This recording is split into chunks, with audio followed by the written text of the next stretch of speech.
Well, what are your thoughts? I mean, I think, it looked, they're a kind of team who's been in these games. They look like a veteran, mature, experienced team that's had a lot of success today, and stronger, older team.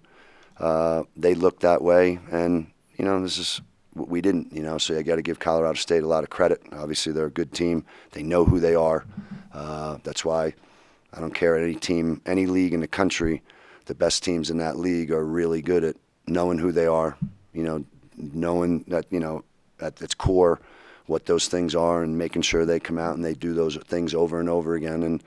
And they played that way today. They look like that, and we didn't look like that. That's really what I saw a little bit, and that's what we got to learn from this. You want to compete in this league. You want to compete against the best teams in this league. To win, you got to become a team like that, and that's something we stress every day. We do it every day. We practice those things, although we haven't practiced much recently. But that's why you practice, to develop, to become that kind of team, because in these types of games, in these environments, when you get your program, that's a program. That's a tradition, like I've told our guys. That's what gets handed down year after year to every guy that comes in. That's a program. We got to keep getting better at that. This is who we are. This is what we do. We hand that down, and then you have a program. And when you're like that, right, then you go out in games like this, and you go out and play the way that you're capable of playing. You do it over and over again, and what you find is guys like that, and teams like that, and programs like that, they make their fouls. Those guys, they make those layups. So that's what we got to learn from it. And because they are the top of this league, they are a top 25 team, and that was an opportunity for us to play today and compete. But we got to walk away from this and know, okay, and that's what I talked to the team about. This is what today was, right? We got San Jose State on Tuesday. It's what Tuesday's going to be about. We got Friday. We got Wyoming here. That's what Friday's going to be about. And you're like that, you become a team, right, that can compete at the top of leagues, at any league in the country, because that's what's required. And got to give them credit for that today, and hopefully that's what we, learn collectively. And teams like this, and top 25 teams in games like this, they provide that opportunity to learn those things sort of at the highest level. So that's why it's really important for us to have this and then move forward from it. Especially the shooting in the first half, it seemed to. It drained a lot of energy, I would think, especially the free throws. Is that partly legs? Is that just rough shooting day? It's those basic fundamental things are so important, because that's what makes you survive. That keeps it a 4-point game. That keeps it a 2-point game. That keeps it a 6-point game, as maybe things aren't going that way. We were getting to the line. I think that might be the most we've gotten to the foul line in a game in the first half this year. And we don't have anything to show for it, So, I'm not going to, every team in this league is going to play 3 games in 5 days, I think. Every team in this league is going to play 4 games in 8 days. So, again, I do think that's where maturity, older, experience, they've been through it. They've been in these games. They've been in these high, games where a lot's at stake, that's what happens when you're one of the better teams in any league. So, we haven't, and we obviously have to improve our foul shooting. That's a fact. And we do shoot fouls, and we do work on that. But they're oftentimes like I said a little while ago, it's like guys that make fouls, they got a certain mentality to them all the time, and we didn't look like that today. I'm not going to say give them credit, because it's a game, and give them credit for making us look like that, and we got to learn from it. And what was going on with Ethan?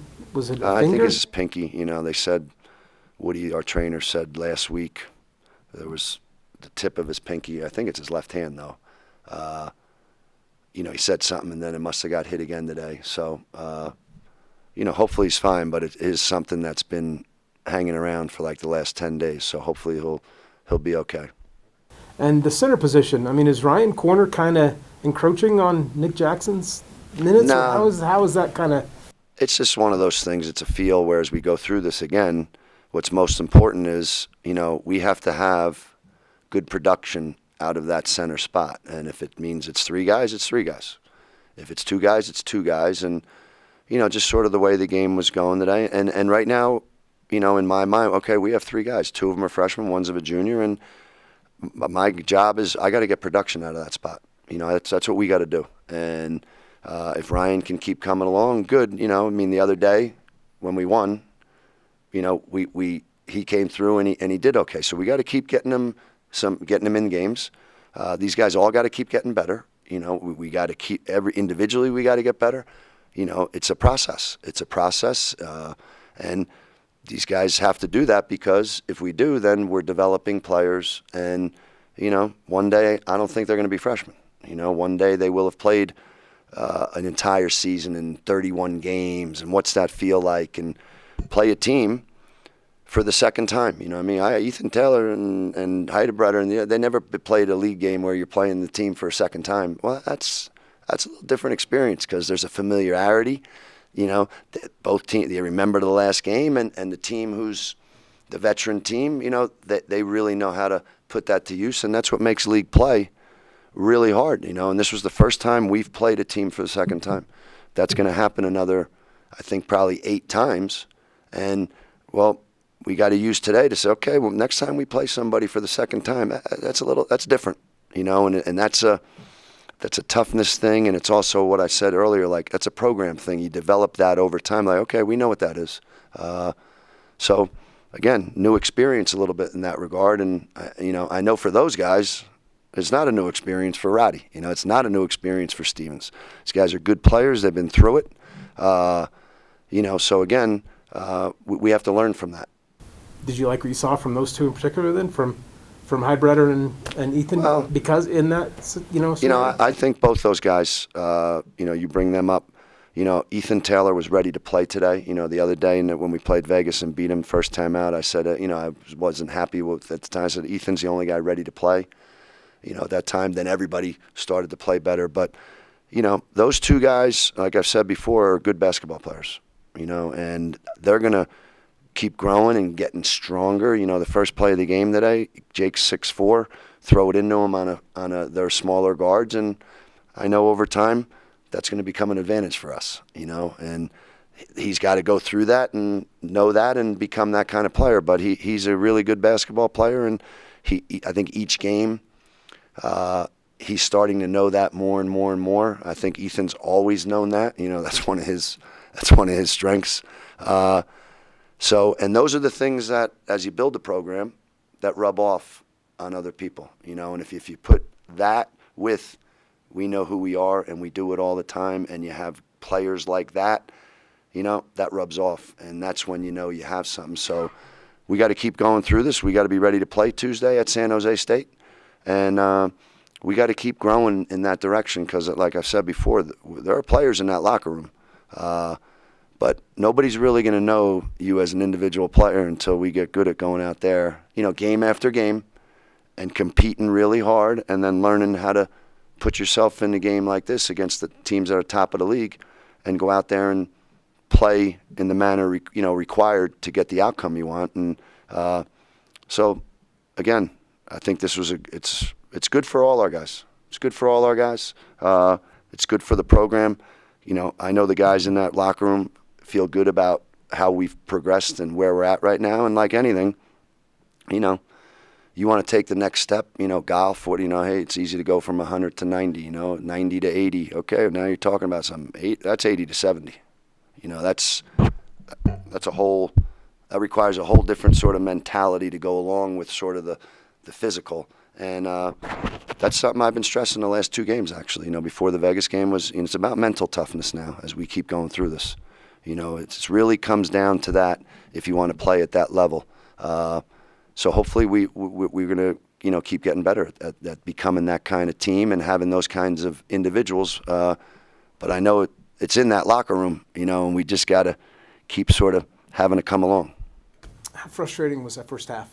Just when you guys, especially with what you did up there with shorthanded, to come back and not be able to find that spark early. Yeah, obviously it wasn't the best half we've ever had, but I think they just brought more energy than we did, and we just didn't play our game. So And you in particular didn't let that carry over in the second half. I mean, did you feel good about at least the way you came out and continued to show despite those frustrations? I think I don't really feel good about it just because we lost, but just trying to bring energy in the second half and not give up. That's what I was trying to do the whole second half. And when the team falls into a funk like this from the line, you were 3 or 4, so you're not really a part of it, but is there a collective frustration that grows, and is it contagious, I guess, when that starts to happen? I don't know. For me, no, just because I go up with confidence every time, but for each person, it's probably different. But we just try to remain positive as much as possible and just tell them to put the next one in. So. And what was the message in the locker room? Just they had more energy than we did. We just didn't play our game, and we didn't do what we were coached to do. And then we have to get ready for the next game. It's over now, so we have to go get a win at San Jose. And because of their physical nature, to have them be the last game in this 4 games in 8 days, is that particularly hard? When your legs are a little tired and you get a team like that? Yeah, I wouldn't say it's necessarily hard because every team in this conference has dudes like that, on their team. So I think it's just we have to do the game plan for each different team and listen to our coaches and just make sure we do what we have to do.